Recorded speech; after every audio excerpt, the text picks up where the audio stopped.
आज हाँ स्टार्ट कर दे बेटा। आज अपन पढ़ने वाले हैं लिंग, वचन, कारक। ये टॉपिक अलग ही आज तो नहीं पढ़ पाएंगे, बड़ा टॉपिक है। टॉपिक है लिंग, वचन, कारक। ये वाला एक पार्ट है आपके नोट्स में ना। ये तीनों एक साथ दिए हैं आपके नोट्स में ना। सर्वनाम के बाद यही दिया है ना। है सर्वनाम के बाद क्या दिया है? संज्ञा के बाद। हाँ तो ठीक है, मतलब अपने सर्वनाम पढ़ लिया पहले। संज्ञा के बाद लिंग, वचन, कारक दिए थे, फिर सर्वनाम दिया था। तो अपन ने संज्ञा सर्वनाम तो कंप्लीट कर लिया। अब अगला टॉपिक क्या है? लिंग, वचन और कारक। ये तो एक साथ ही है ना तीनों। चलो तो इसको पढ़ रहे हैं। सबसे पहले बात करेंगे काय की? लिंग की। तो आप नोट्स में निकालें लिंग। ज्यादा कुछ नहीं उसमें जो दिया है वो पूरी रामलीला आप पढ़ लेना। मैं आपको महत्वपूर्ण मुद्दे की बात बताता हूँ। देखो लिंग क्या होता है बेटा। सबसे पहले हम बात करेंगे लिंग की। लिंग शब्द जो है संस्कृत का शब्द है। क्या शब्द है? संस्कृत का। इसका अर्थ होता है चिन्ह। क्या होता है? चिन्ह। ठीक है, चिन्ह। देखिए आप लोगों में से अपन लोगों ने बहुत से कम समझ के कारण, भाषाई ज्ञान के कम होने के कारण कुछ का कुछ अर्थ लगा लेते हैं। देखिए हिंदी एक ऐसी भाषा है जिसमें एक शब्द के अनेक अर्थ होते हैं। होते कि नहीं होते? जैसे हमने कनक माने सोना भी होता है, धतूरा भी होता है ना। जैसे मैंने आपसे कह दिया सारंग का मतलब घोड़ा भी होता है। जैसे मैंने कह दिया हरि का मतलब भगवान भी होता है, बंदर भी होता है ना। तो अब जैसे मैंने कहा अब ये अब हम जब अलंकार पढ़ते हैं तो हम पढ़ते हैं कि जल जो ना होता तो जग जाता जल। अब जल शब्द दो बार आया। जल माने जलना, और जल माने पानी भी होता है ना। जग जो ना होता तो जग जाता जल। बात समझ में आ रही? तो मीनिंग निकलते हैं। हिंदी में अनेक अर्थी शब्द भी होते हैं, यानी एक ही शब्द के अनेक अर्थ भी निकलते हैं। तो जैसे जैसे अपन अपन लोग हैं थोड़ा सा कम ज्ञान के कारण, जैसे हम कह देते हैं जो शब्द है कोटि। क्या है? कोटि। अब कोटि का मतलब हम कह देते हैं कि साहब कोटि मतलब करोड़ होता है। क्या होता है? करोड़। कोटि का मतलब करोड़ होता है। अब कोटि का मतलब एक क्या होता है? प्रकार भी होता है। क्या होता है? प्रकार। जैसे हम लोग कह देते हैं हिंदुओं में 33 कोटि देवी देवता है, मतलब 33 करोड़ थोड़ी है, 33 प्रकार के देवी देवता है। कितने हैं? हम लोग ज्यादातर आम आम लोगों में आप व्याप्त देखोगे, धारणा तो बहुत 33 करोड़ देवी देवता हैं। अब भैया 33 करोड़ देवता नहीं है, 33 प्रकार के देवी देवताओं का वर्णन हमारे शास्त्रों में है। जैसे आप लोगों ने सुना होगा, कुछ लोग आप लोगों को कहते थे होंगे, आप लोग थोड़े जब समझदार होते हो समझते हैं। जैसे हम शिवलिंग की पूजा करते हैं। क्या पूजा करते हैं? शिवलिंग की। अब शिवलिंग, लिंग का एक अर्थ क्या होता है? यौनांग। यौन अंगों को भी लिंग कहा जाता है, स्त्रीलिंग पुल्लिंग। ठीक है, तो वही शिवलिंग मतलब हम शिव के क्या यौन अंग की पूजा करते हैं? नहीं, हम शिव के चिन्ह की पूजा करते हैं। क्या की पूजा करते हैं? ये जो शिवलिंग हम बनाते हैं ये शिव का चिन्ह है। क्या है? शिव का चिन्ह है। चिन्ह मतलब संकेत है। यानी लिंग के दो अर्थ होते हैं। लिंग का एक अर्थ होता है चिन्ह, और एक अर्थ होता है यौनांग। ठीक है, यहां पर लिंग का अर्थ क्या है? लिंग का अर्थ है चिन्ह, यानी कि वह चिन्ह जिससे हमें किसी के पुरुष या स्त्री होने का क्या होता है? बोध होता है। वह चिन्ह जिससे हमें किसी के स्त्री अथवा पुरुष होने का बोध होता है, उसे क्या कहा जाता है? लिंग कहा जाता है। क्या कहा जाता है? लिंग कहा जाता है। अब संस्कृत में तो तीन लिंग होते हैं, स्त्रीलिंग, पुल्लिंग, नपुंसकलिंग। संस्कृत में तीन लिंग होते हैं। क्या होता है? एक पुल्लिंग होता है। क्या होता है? पुल्लिंग। दूसरा स्त्रीलिंग। तीसरा स्त्रीलिंग होता है। क्या होता है? स्त्रीलिंग। और तीसरा होता है नपुंसकलिंग। क्या होता है? नपुंसकलिंग। क्या होता है? नपुंसकलिंग। ठीक है, जबकि हिंदी में केवल दो ही लिंगों का उपयोग किया गया, पुल्लिंग और स्त्रीलिंग। नपुंसक लिंग को हिंदी में स्थान नहीं दिया गया है। नपुंसक लिंग को हिंदी में स्थान नहीं दिया गया। क्या? हिंदी में क्यों नहीं दिया? अब क्यों नहीं दिया तो ये तो वैयाकरण बताएंगे। कारण यह है कि हम यहाँ चीजों को संस्कृत हिंदी का सरलीकरण है। क्या है? सरलीकरण। ठीक है, अब जैसे मैं कह दूं आपसे कि पर्वत है, फल है। फल, फल शब्द क्या है? फल शब्द को संस्कृत में नपुंसकलिंग माना गया है। फल को क्या कहा जाता है? फलम कह देते हैं। जिनके अंत में म लगता है, फलम, वो क्या हो जाता है? वो नपुंसकलिंग हो जाता है। वृक्षम, स्थिरता का बोध होता है, तो स्थिर होते हैं। अब जैसे मैंने कहा साहब, अब निर्जीव सजीव अकेली बात कर दें तो निर्जीव सजीव में सोचो कि निर्जीव है तो स्त्रीलिंग या पुल्लिंग या नपुंसकलिंग ऐसा कुछ माने नहीं भाई, वहां कुछ बात अलग ही है। दुग्ध पुल्लिंग है ना। अब मैंने कह दिया, अगर आपसे जैसे मैंने कह दिया नदी, नदी शब्द है, तो नदी शब्द वहां पर क्या है? नदी शब्द वहां पर स्त्रीलिंग में आएगा। काय में आएगा? स्त्रीलिंग। जबकि जान तो नदी में भी नहीं है। यदि अगर तुम ये सोच के सोच रहे हो कि साहब चलो ठीक है, जिनमें जान नहीं होती है वो नपुंसकलिंग हो जाते हैं, ऐसा कुछ नहीं है। वहां पर तो एक स्थिरता और एक प्रवाह, गतिशीलता के आधार पर वर्गीकरण किया जाता है। मतलब कहने का मतलब अगर सरल भाषा में ये है कि नपुंसकलिंग के कारण हिंदी और कठिन हो जाती। क्या हो जाती? और कठिन हो जाती। जबकि हमने क्या चाहा कि संस्कृत का सरलीकरण करके हिंदी बनाई जाए, तो वैयाकरणों ने क्या किया है कि इस नपुंसकलिंग की आवश्यकता को महसूस नहीं की। भाई हिंदी में फालतू का ये और नए नियम कानून बताएं लोगों को और चीजें जटिल हो जाएं, इसलिए केवल हम दो ही लिंग रखते हैं, स्त्रीलिंग और पुल्लिंग, है ना। तो हिंदी में कितने लिंग होते हैं? दो लिंग, स्त्रीलिंग पुल्लिंग। अब सजीव और निर्जीव जो भी हैं, उन्हें उनके व्यवहार के आधार पर ही, उन्हें उनके व्यवहार के आधार पर ही बोलचाल में, व्याकरण में हम प्रयोग करते हैं। व्यवहार के आधार पर ही हम या तो स्त्रीलिंग मान लेते हैं या पुल्लिंग मान लेते हैं। बात समझ में आ रही है मेरी बात? जैसे आपको सिंपल सी बात कहूँ, जैसे मैंने कहा सड़क, अब सड़क है, सड़क शब्द है, अब है तो ना। अब मैंने कहा साहब अब कैसे पता करेंगे स्त्रीलिंग है पुल्लिंग है? तो सीधी सी बात, वाक्य में प्रयोग करके देख लो। सड़क लंबी है, अब ये तो नहीं कहूँ सड़क लंबा है, ये गलत हो जाएगा। व्यवहार में दिखता है। अब मैंने कहा छत टपक गई, अब आपको छत टपक गया ये नहीं, छत टपक गई कहते हैं। क्या कहते हैं? छत टपक गई, छत गिर गई, छत डल गई। कहीं कहीं क्षेत्रगत दिक्कत हो सकती है कि लोगों के, जैसे मान लो अगर अब मैं यहाँ, अपन यहाँ पर हैं, अपन कहते हैं कि साहब 5 बज गए, पुल्लिंग में बात कर रहे हैं।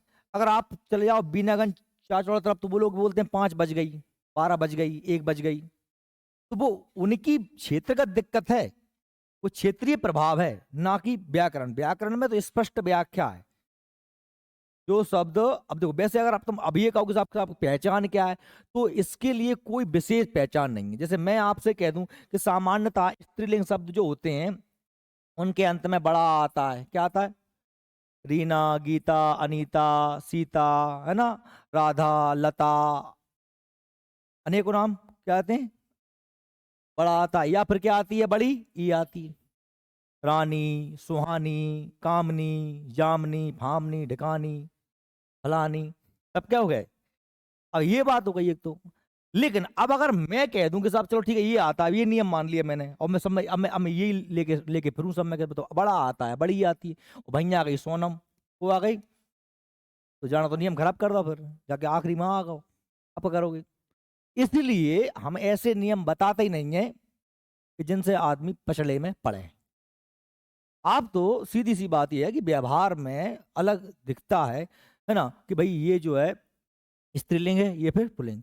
हाँ, अब जैसे मैं कहूँ कि आपसे अगर मैं कोई एक बात कह दूं कि सभी देश जो है पुल्लिंग होते हैं, भारत बहुत बड़ा देश है, पाकिस्तान बड़ा देश है ना। अब लेकिन हम श्रीलंका आ गई, फिर श्रीलंका तो स्त्रीलिंग में आ जाती है। बात समझ में आ रही कहीं आ रही? अब मैं आपसे कह दूं कि सभी नदियां स्त्री हैं, नर्मदा, गंगा, कावेरी, कृष्णा, लेकिन ब्रह्मपुत्र आ गया तो वो फिर काय में आ जाएगी? ब्रह्मपुत्र पुल्लिंग में आ जाती। इसलिए हम इन्हें बांट नहीं सकते। ये तो सीधी सी बात काय की है, केवल व्यवहार की है। केवल काय की है? व्यवहार। आपको सिर्फ पढ़ना है, सुनना है। आपके साथ पंखा टूट गया, पुल्लिंग हो गया, है ना। मैंने कहा साहब मैं कुर्सी टूट गई, स्त्रीलिंग हो गई। ये तो नपुंसकलिंग की बात है। अब भाई देखो पुल्लिंग में तो है ही। सीधी सी बात क्या है कि जैसा मैंने कहा आपको जीवित के लिए है, तो वो तो स्वाभाविक सी बात है, उसके स्त्रीत्व या उसके पुरुषत्व गुण से हम समझ जाएंगे। तो आप कुत्ता है, कुतिया, है ना, पिल्ला होंगे तो कुतिया होगी, नहीं हो रहा तो कुत्ता होगी, और क्या है? बात समझ में आ रही है? उसके तो स्पष्ट गुण है कि नहीं है? उसमें तो बच्चा पैदा करने की शक्ति है, सामर्थ्य है, मातृत्व शक्ति, स्त्रीत्व का गुण है, उसमें संतान उत्पत्ति का गुण है, तो वो क्या कहलाएगा? वो स्वभावतः स्त्री कहलाएगी। समझ में आ रही है? तो अब लेकिन हम निर्जीव वस्तु है तो उसे वो थोड़ी का कुर्सी से दो तीन चार कुर्सी पैदा होंगी तो वह स्त्रीलिंग है और नहीं हो रही तो बोलेंगे, ऐसा थोड़ा ना होगा। तो स्वाभाविक सी बात है भाई, टेबल है, कुर्सी है, अब मैं कहूँ पंखा है तो पंखा थोड़ी छोटे छोटे पंखे पंखे पैदा हो जाएंगे, एक दो पंखा एक पंखा एक पंखी ले आते, मुलाक हो जाते अपने, कहने खत्म। फालतू पैसे क्या खर्च करते। बात समझ में आ रही कि नहीं आ रही? बात सिंपल सी यही है, कायम चलती है बात, व्यवहार में चलती है, कायम चलती है व्यवहार। बात सही में आ रही? अब हम थोड़े से आगे बढ़ते हैं, हम काम की बात करते हैं। अब ये तो आप पूरी कहानी नोट्स में पढ़ लोगे। काम की बात करते हैं जहां पर हम थोड़े बहुत फंस सकते हैं, थोड़े बहुत, वो भी अगर आप थोड़े जागृत अवस्था में बैठ जाओ ना तो आपको वो भी चीजें बिल्कुल यहीं क्लियर हो जाएंगी। आपको कोई रट्टा मट्टा करना या किताब में ये लिंग वचन पढ़ने की जबरदस्ती नहीं पड़ती कि नहीं पढ़ा जाए, ये तो बस क्लास में सुन लो ढंग से एक बार होश आवास में बैठ के, तो ये जिंदगी भर के लिए सारे कॉन्सेप्ट क्लियर हो जाते हैं। देखो अगर मैंने कहा कि साहब कुछ चीजें ऐसी होती हैं जो लिंग की अगर हम बात करें तो मैंने कहा साहब लिंग में जैसे अगर हम जीवित की बात कर रहे हैं, सजीव की बात कर रहे हैं, सजीव में तो एक शब्द होता है नित्य पुल्लिंग, या चलो इसको छोड़ देते हैं, पहले इस बात करते हैं। यथार्थ, यथार्थ, यथार्थ, यथार्थ लिखे हुआ सही हुआ है? क्या लिख रहा हूं मैं यार? या था, फिर दोबारा था, यथार्थ, यथार्थ पुल्लिंग क्या है? यथार्थ पुल्लिंग। दूसरा है कल्पित, क्या है? कल्पित, क्या हो गया? कल्पित पुल्लिंग, क्या हो गया? कल्पित पुल्लिंग। अब ये चीज सुनो, यथार्थ मतलब वास्तव में और कल्पित केवल मतलब मान लिया। ऐसे ही मैं एक और लिखता हूं यहां पर, यथार्थ, यथार्थ स्त्रीलिंग, क्या है? यथार्थ स्त्रीलिंग। और दूसरा लिख देता हूं मैं कल्पित, क्या लिख देता हूं? कल्पित स्त्रीलिंग। ये चीज सुन लेना, ध्यान समझ लेना, आपको ये कॉन्सेप्ट क्लियर हो जाएगा। क्या है भैया? यथार्थ मतलब जो है, यथार्थ मतलब जो वास्तव में है, और कल्पित मतलब जो हमने क्या है केवल मान लिया, केवल मान लिया। तो ये स्वाभाविक सी बात, इसमें क्या होंगे? सजीव होंगे। इसमें क्या होंगे? सजीव। इसमें क्या होंगे? निर्जीव होंगे। क्या होंगे? निर्जीव होंगे। ठीक है, समझ में आ रही मेरी बात? जैसे मैंने कहा आपसे बैल पुल्लिंग है कि नहीं, वो वास्तव में पुरुष है। शेर पुरुष है ना, लड़का पुरुष है ना, पिता पुरुष है ना, है ना, और भी तुम कह दो, तुम घोड़ा कह दो, है ना, गधा कह दो, हाथी कह दो, बकरा कह दे, जो तुझे आए दिमाग में सब कह दे, ये सब वास्तव में पुरुष है ना, इनमें पुरुष होने के गुण हैं, ये संतान उत्पत्ति कर सकते हैं इसलिए पुरुष हैं। ठीक है, लेकिन अब मैं कहूं, अब मैं कहूं आपसे पहाड़ कहूं, क्या कहूं? पहाड़। क्या कहूं? पहाड़। बताओ पहाड़ पुरुष है या स्त्री है? पुरुष है। पहाड़ ऊंचा है, कैसे पहचान लिया मैंने? पहाड़ ऊंचा है। पहाड़ ऊंची तो नहीं कहूंगा ना, गलत हो जाएगा, पहाड़ ऊंचा है। लेकिन अब ध्यान सुनो, क्या पहाड़ पहाड़ पैदा कर सकता है? इसलिए ये क्या है? ये पुरुष तो है, ये पुल्लिंग तो है, पर ये वास्तव में पुल्लिंग, ये कल्पित पुल्लिंग है। ये वास्तविक पुल्लिंग है सभी, और ये क्या है? कल्पित पुल्लिंग है। कैसे हैं? अब आपको ऑप्शन आ गया, जैसे मैं पहाड़ कह दूं, पहाड़ के अलावा मैं कह सकता हूं आपसे और भी, तुम मैंने कह दिया तालाब, कह दिया, क्या कह दिया? तालाब। और भी कह दो आप, और भी पंखा कह दो, है ना, डंडा कह दो, क्या कह दो? डंडा कह दो, है ना, और तुम पराठा कह दो, पर्वत का, हाँ पहाड़ कह दिया, पर्वत कह दिया, बात तो एक ही है। पराठा कह दिया, झरना कह दे, ले झरना कह दे, है ना, कैमरा कह दे, तो जो भी यार, जो भी शब्द पुल्लिंग में आते हैं, लेकिन कैसे होने चाहिए? निर्जीव। कैसे होने चाहिए? देखो ये कल्पित हैं, ये कल्पित पुल्लिंग है, और ये वास्तविक पुल्लिंग है। ये सिंपल सा कॉन्सेप्ट समझ में आ रहा है आप लोगों को? इनमें सब में जान है, इनमें जान नहीं है, पुरुष हैं। अब देखो आपको, अब वहां पर क्वेश्चन ऐसे आ जाएगा, कैसे जाएगा क्वेश्चन? ऐसे जाएगा, बताइए निम्न में से कौन एक कल्पित, कल्पित पुल्लिंग है? कल्पित पुल्लिंग है। और ऑप्शन मिलेंगे आपको, ऑप्शन ए में बैल, ऑप्शन बी में शेर, ऑप्शन सी में जो है गधा, ऑप्शन डी में उन्होंने दे दिया झरना। जबकि पुल्लिंग चारों हैं, पुल्लिंग चारों हैं, लेकिन झरना कैसा है, कल्पित। तो बाकी सब कैसे थे, यथार्थ। यथार्थ माने वास्तव में, वास्तव माने सच्चों की, ये पुरुष ही हैं जो संतान पैदा कर सकते हैं। बात सही में आ रही, क्लियर है ना? तो ये पॉइंट क्लियर, अच्छे से सुन लेना, समझ लेना, इसको नोट कर लेना। अब वही की वही सेम कंडीशन काय में आती है, यथार्थ स्त्रीलिंग, यथार्थ स्त्रीलिंग या फिर कल्पित स्त्रीलिंग। यथार्थ स्त्रीलिंग क्या होता है भाई? यथार्थ स्त्रीलिंग से तात्पर्य है, यथार्थ स्त्रीलिंग से तात्पर्य है जो वास्तव में स्त्रियां जिनमें स्त्रीत्व गुण पाया जाता है। जैसे मैंने कहा आपसे गाय, क्या कहा, गाय, गाय कहा, भेड़ कहा, है ना, शेरनी कह देते हैं, शेरनी कह देते हैं, हथनी कह देते हैं, है ना, बकरी कह दो, है ना, लड़की कह दो, माता कह दो, मौसी कह दो, जो भी आपको कहना है, वास्तव में जो क्या है, जो यथार्थ हैं, संतान उत्पत्ति कर सकते हैं, स्त्रीत्व गुण पाया जाता है। अब मैं यहां पर कह दूं आपसे, जैसे मैंने कहा नदी कह दिया, क्या कह दिया, नदी। नदी के अलावा मैंने आपसे कह दिया हवा कह दिया, है ना, हवा कह दिया, रेत कह दिया, है ना, या अलमारी कह दिया, अलमारी टूट गई लो, है ना, कुर्सी कह देते हैं ले, घड़ी कह दो, घड़ी कह दो। अब तो समझ रहे हैं मेरी बात? तो जो तुम कह सकते हो, जितना तुम्हें, जो तुम्हारे दिमाग में आया, तुम सड़क, सड़क कह दो, ठीक है, पुलिया कह दो, पुलिया टूट गई। क्या मैं, पेड़ यथार्थ थोड़ी ना होगा, कल्पित होगा। पेड़ काय में आएगा, कल्पित। अब तू कहे उसमें जान है, भाई जान है, ठीक है, वो मान लिया जान है। साइंस नहीं पढ़ रहा है, विज्ञान नहीं पढ़ रहा है, हिंदी पढ़ रहा है। क्या पढ़ रहा है, हिंदी पढ़ रहा है, इसलिए साइंटिस्ट बनने का कोशिश मत करो। जहाँ जैसे आप, पेड़ में भी तो जान होती है, वो बच्चे पैदा करता है। पेड़ है, पुल पुरुष है, पेड़ क्या है, पुरुष है, पर कैसा है, कल्पित। मैंने कहा झाड़ी, झाड़ी स्त्री है, झाड़ी स्त्री है। यहाँ लिंग पहचानने की कोशिश कर रहे हैं, वैज्ञानिक नहीं बन रहे हैं। क्या बन रहे हैं, लिंग पहचानने के प्रयास कर रहे हैं। बात समझ में आ रही? ये इस तरीके से ये कॉन्सेप्ट क्लियर है या नहीं? क्या जाए कि भाई निम्न में से कौन कल्पित स्त्रीलिंग नहीं है, तो लिखा जाए निम्न में से कौन कल्पित स्त्रीलिंग नहीं।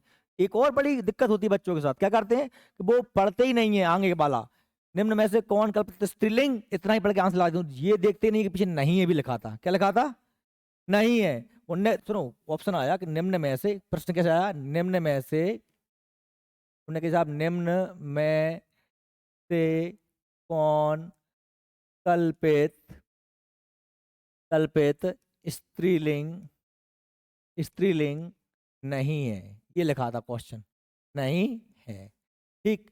और ऑप्शन उसमें उन्होंने ए ऑप्शन दे दिया, ए में दे दिया उन्होंने, ए में दे दिया उन्होंने मेज, है ना, ऑप्शन बी में दे दिया उन्होंने गाय, ऑप्शन सी में दे दिया उन्होंने, उन्होंने सी में दे दिया नदी, है ना, ऑप्शन डी में दे दिया उन्होंने झाड़ी, दे दिया झाड़ी। अब हमारे लिए सही आंसर क्या है, गाय। लेकिन हमने काम किया, क्वेश्चन पर में से कौन कल्पित स्त्रीलिंग, और सीधे लगाया ए, आंसर ए कह के गए, आगे चले गए। क्यों, क्वेश्चन पढ़ा नहीं आपने पूरा। पहले सबसे पहली बात शर्त यही होती है कंपटीशन में कि आप सिली मिस्टेक, ये छोटी सी गलतियां, इन्हें सिली मिस्टेक बोलते हैं, है ना, जबरदस्ती की गलतियां, आते हुए की गई गलतियां। आ रहा था हमको, सब चीज पता है, आती भी है, लेकिन हमने बस जरा सी अपने आप में होशियार बन के चीज को पढ़ाई नहीं पूरा और छोड़ के चले गए, आगे बढ़ गए, वो एक नंबर कट गया। अच्छा, अब ये भी नहीं क्या हम तो हम उसमें पूरे होशियार बने बैठे हैं, यार हमारे पूरे पूरे सही हो रहे हैं, जैसे ही वो सबमिट किया नंबर रह गए आधे, यार ये क्या हो गया। ऐसी गलतियां ना हो, ये हम अच्छे से, ये गलतियां कहाँ से जाती हैं, ये गलती सबके साथ होती हैं। ये आप में से कोई सोच रहा है अरे सर कितनी छोटी सी बात कर, ऐसा होता है कि ऐसा करते हैं, हम सब करते हैं।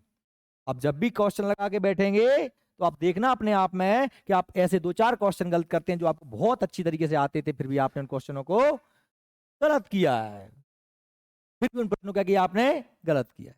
और बाद में आप बस तुरंत ही मिलाने के बाद पछताते हैं, यार ये तो मुझे आई रहती है, तो हम पेपर से बाहर निकलते हैं, अपने आप को कोसते चले जाते हैं।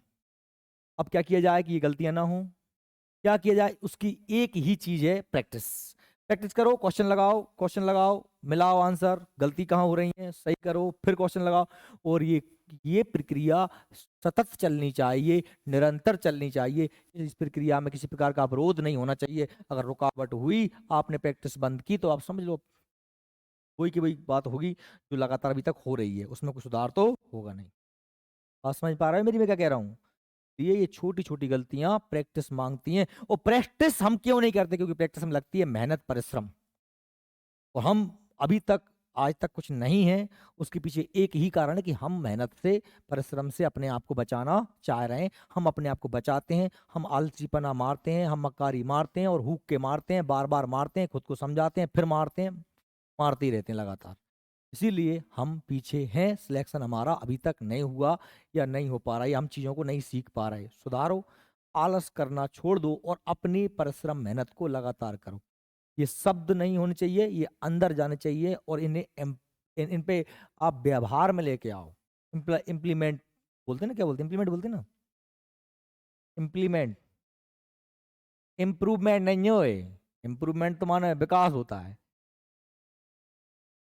लागू करने को क्या बोलते हैं अंग्रेजी में? अप्लाई करना है, अप्लाई करना। अपने आप पे अप्लाई करो। और फिर वही की वही बात कि कह देने मात्र से काम नहीं चलता, करना पड़ता है, करना पड़ता है। और जो करता है वही व्यक्ति आगे बढ़ता है, जो नहीं करता है ना, उसको तो फिर समझ लो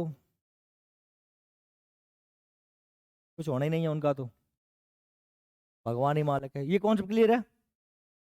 क्लियर, आगे बढ़े। देखो तो आगे बढ़ते, तो इसमें आगे देखते हैं अपन दूसरा कॉन्सेप्ट। ये कॉन्सेप्ट क्लियर हो गया, तो बस इसी के जैसा एक और है। बस लिंग में ये आपको दो ही चीजें याद रखनी है। ये कल्पित और यथार्थ हो गया, यथार्थ है ना।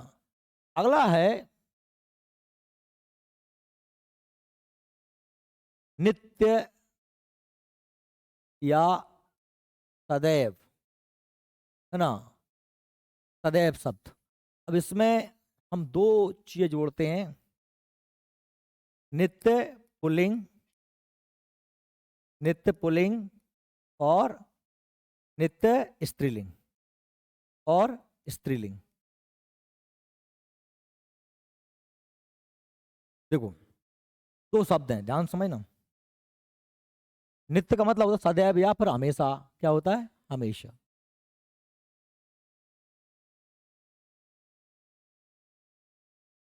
ठीक है। अब इसको देखना, जैसे मैंने कहा शेर, कहा क्या, कहा शेर, है ना। शेर का हो जाएगा शेरनी, क्या हो जाएगा, शेरनी हो जाएगा। मैंने कहा बैल, क्या कहा, बैल, बैल का क्या हो जाएगा, गाय, क्या हो जाएगा, गाय। मैंने कहा घोड़ा, घोड़ा का क्या हो जाएगा, घोड़ी। मैंने कहा मैंने कहा लड़का का क्या हो जाएगा, लड़की। मैंने कहा माता, पिता, पिता का क्या हो जाएगा, माता हो जाएगा। ठीक, क्लियर है। हाथी का हथनी हो जाएगा, गधा का गधी हो जाएगा, है ना।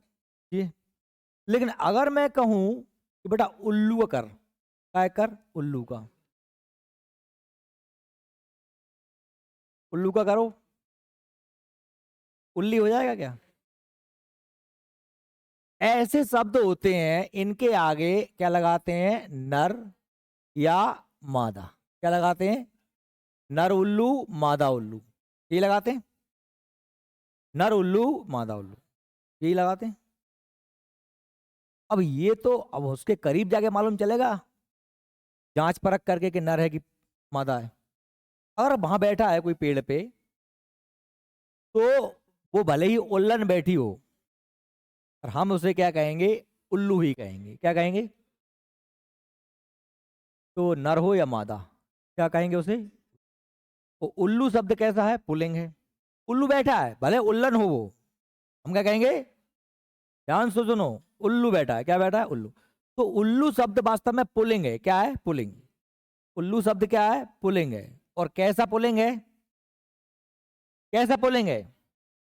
नित्य पुल्लिंग है, सदैव पुल्लिंग है, हमेशा पुल्लिंग है। ये नित्य का मतलब क्या है? चाहे नर हो या मादा, उल्लू पुल्लिंग ही है। उल्लू, बात समझ में आ रही है? यानी जिनका स्त्रीलिंग नहीं होता पुल्लिंगों का, वो पुल्लिंग है। और नर, स्त्री और मादा के लिए एक ही शब्द उपयोग किए जाते हैं, उन्हें क्या बोलते हैं? नित्य पुल्लिंग। नित्य पुल्लिंग समझ में आ रही है? नित्य पुल्लिंग। अब और शब्द और देखो तुम, जैसे मैंने कह दिया, हाँ कौआ कह दे, ले कौआ, कौआ कह दे। अब कौआ कौआ नहीं होगा, हैं? मच्छर का मच्छर नहीं होता,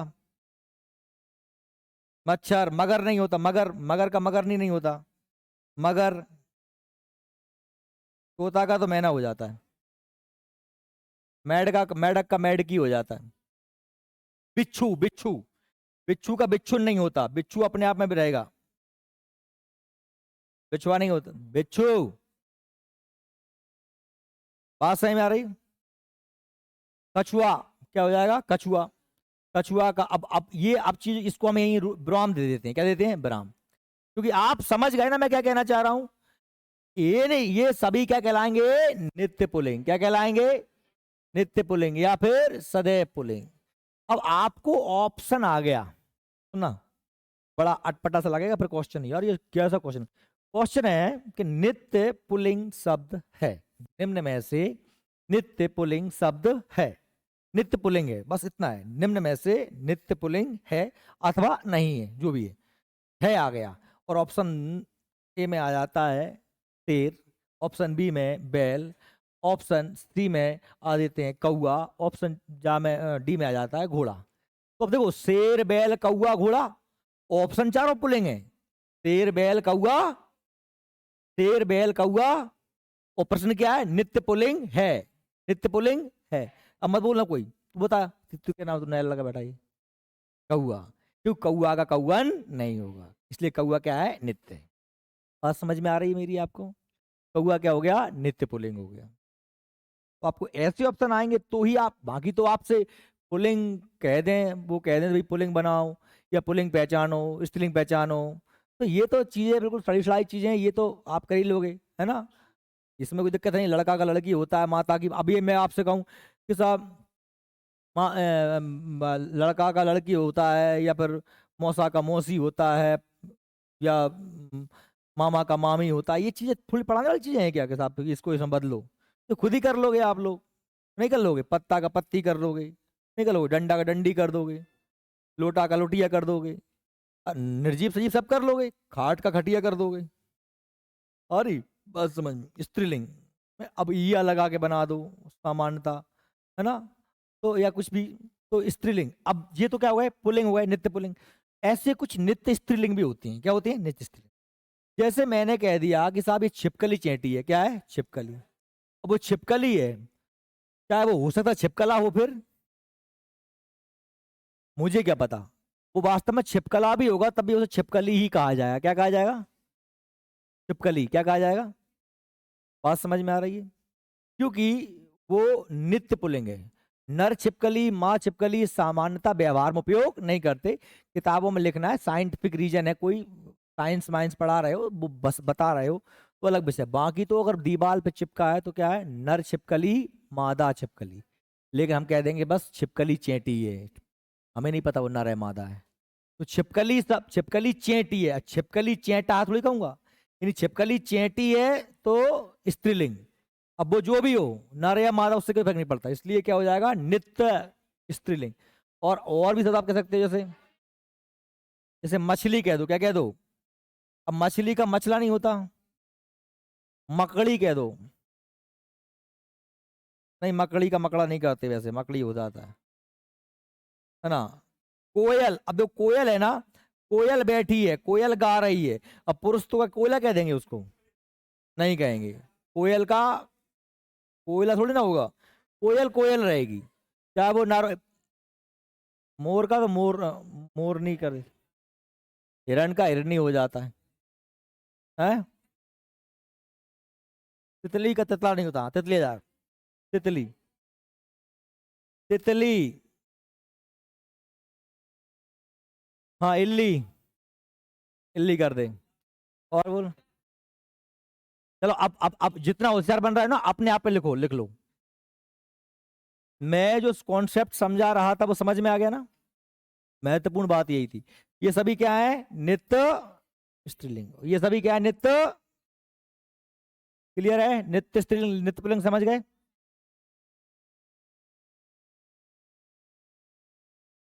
मोर बैठी है, मोर बैठा है, मोर गा, मोर नहीं, मोर बैठा है ऐसा बोलता। मोर शब्द पुल्लिंग में आता है। तुम बोल रहे हो तो बोलते रहो, है ना? देखो, अब आप ये समझ गए क्या? ये वाला बताओ पहले तो। चलो ठीक। नित्य स्त्रीलिंग, नित्य पुल्लिंग एक कॉन्सेप्ट। दूसरा क्या था? यथार्थ कल्पित। यथार्थ कल्पित में तो सीधी सी बात है, निर्जीव सजीव की बात हो रही थी। और यहाँ काय की बात हो रही थी? बदला बदली की। यदि बदलता है तो वो नित्य नहीं है, और नहीं बदलता तो वो नित्य है। या तो नित्य पुल्लिंग होगा या नित्य स्त्रीलिंग होगा। क्लियर हो गया? चलो अब एक चीज और बताता हूँ मैं आपको।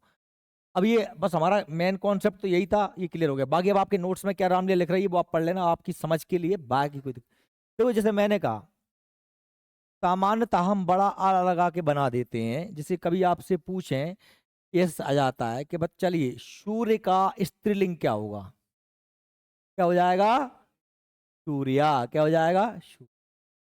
ऐसे शब्द बनते हैं, ऐसे आते हैं कभी कभी। शिव का स्त्रीलिंग क्या होगा? क्या हो जाएगा? शिवा। क्या हो जाएगा? शिवा। अनुज का स्त्रीलिंग क्या होगा? अनुजा। क्या हो जाएगा? अनुजा। अनुज माने छोटा भाई, अनुजा माने छोटी बहन। आत्मज माने बेटा, आत्मजा माने बेटी। बात समझ में आ रही? कभी कभी ऐसे परिवर्तन के लिए भी आपसे पूछ लेते। ये कॉन्सेप्ट लिंग वाला क्लियर है? क्लियर? चलो अब एक और कॉन्सेप्ट बात करते हैं। मैंने कहा कि पुरुष की लिंग क्लियर हो गया। बात करते हैं पुरुष की। कहा कि पुरुष की नहीं, वचन, सॉरी वचन। पुरुष तो अब कारक में पढ़ेंगे। वचन की बात करते हैं। बात करते हैं वचन। वचन मतलब होता है संख्या। क्या होता है? संख्या। या हम इसे कह सकते हैं क्या? नंबर। क्या कह सकते हैं? नंबर। संस्कृत में वचन कितने होते हैं? दो, तीन। एक वचन होता है, द्विवचन होता है, और बहुवचन होता है। एक वचन में होता है बालक। क्या होता है? बालक। दूसरे में होता है बालकऊ। क्या होता है? बालकऊ। और तीसरा में होता है बालका। बालका, है ना? सातौते। सातौते। वह दो, वह सब। बालका एक बालक, दो बालक, बहुत से बालक। रामा रामऊ रमा। हिंदी में केवल एक वचन और बहुवचन होते हैं। एक वचन होता है और बहुवचन। ठीक है, हिंदी में केवल एक वचन और बहुवचन होते हैं।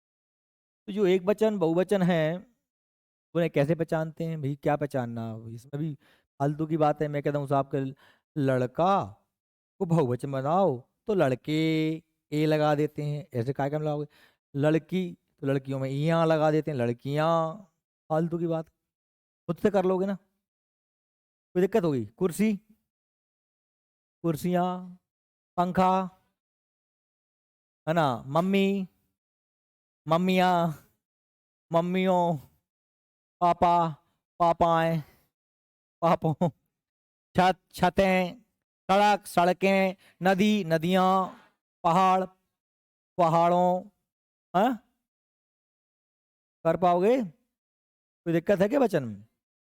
यही तो वचन है, और कुछ नहीं वचन में। हाँ, जैसी कुछ ना कुछ चीजें तो रहती हैं। जैसे क्या होता है वचन में, हमें बस एक चीज याद रखनी है, वो ये रखनी है कि कुछ शब्द ऐसे होते हैं जो सदैव एक वचन में ही प्रयोग किए जाते हैं। इनका प्रयोग हम सदैव एक वचन में करते हैं। जैसे मैंने कहा, या एक वचन में करते हैं, या कुछ का क्या करते हैं? बहुवचन में। सदैव बहुवचन प्रयोग करते हैं। जैसे हमने कहा कुछ शब्दों का सदैव बहुवचन में ही प्रयोग किया जाता है, सदैव बहुवचन में प्रयोग करते हैं। जैसे मैंने कह दिए हस्ताक्षर, क्या कह दिए? हस्ताक्षर कर दिए, हस्ताक्षर कर दिया कभी नहीं कहूंगा। जैसे मैंने कहा दर्शन, क्या कह दिया? दर्शन। दर्शन कर लिए। आंसू, क्या कह दिया मैंने? आंसू आ गए, आंसू आ गए। बाल कटवा लिए, बाल, बात सही में आ रही? बाल काट दिए, बाल काट लिए, बाल कट गए, बाल कटवा लिए, ठीक है। ये नहीं कि साहब बाल कटवा लिया, ये नहीं है ना। हस्ताक्षर, दर्शन, आंसू, बाल, और बताओ। प्राण निकल गए, जैसे क्या है हमारे? प्राण, प्राण निकल गए, प्राण निकल गए। और और है किसी को याद कोई? नाखून काट लिए, नहीं नाखून नहीं आएगा इसमें। देखो चलो, और नोट्स में दिए हैं, नोट्स में दिए होंगे अपने, देखो। दूसरा, कुछ सदैव एक वचन में प्रयोग होते हैं, कुछ सदैव एक वचन में, एक वचन में प्रयोग होते हैं। जैसे जैसे मैंने कह दिया माल, क्या कह दिया? अब माल, माल, माल समझ रहे हो ना? माल सामान, माल कह दूं, सामान कह दूं, सामग्री कह दूं, सामग्री कह दूं। अब ये देखो, सामग्री जल गई। अब सामग्री बहुत सारी होगी लेकिन फिर भी एक वचन में। माल लुट गया, सामान टूट गया। ये अपने आप में बहुवचन है लेकिन फिर भी कैसे प्रयोग हो रहे हैं? एक वचन, है ना। माल, सामान, सामग्री, सब काय में आते हैं? एक वचन में प्रयोग। बात सही में आ रही है? ये सब एक वचन में प्रयोग होते हैं। अच्छा देखो, एक और चीज है कि कुछ शब्दों में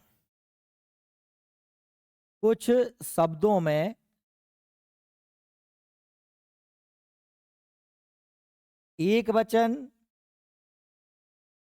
एवं बहुवचन